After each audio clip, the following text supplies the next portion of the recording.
நம்ம இந்திய குடிமகன் அப்படின்னும் போது என்ன பண்றோம், அத்தியாவசிய பொருட்கள் ஆடம்பர பொருட்கள் வாங்கும் போது வரி கட்டுறோம், அரசாங்கத்துக்கு வரி போகுது, அரசாங்கம் மக்கள்கிட்ட இருந்து வாங்கின அந்த டாக்ஸ் வரி பணத்தை திரும்ப மக்களுக்கு எந்த வடிவத்தில் செலவு பண்றாங்கன்னா பார்லிமெண்ட்ல பட்ஜெட் கூட்டத்தொடர் அப்படின்னு போட்டு அதுல அவங்க கணக்கு வழக்கெல்லாம் சப்மிட் பண்றாங்க.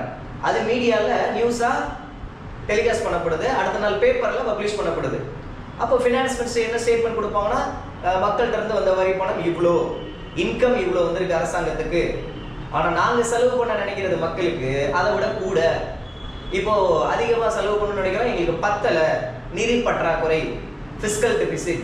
ஸோ இதை நாங்க என்ன பண்றோம் அப்படின்னா இந்தியாவில் பணத்தை அச்சடிக்கக்கூடிய RBI reserve bank of India கிட்ட கேட்டு வாங்கிக்கிறோம். அப்படி வாங்குற அந்த கடனுடைய பெயர் ways and means advances, WMA. Clear? புரிஞ்சா எதுவும் டவுட் இல்லைல்ல?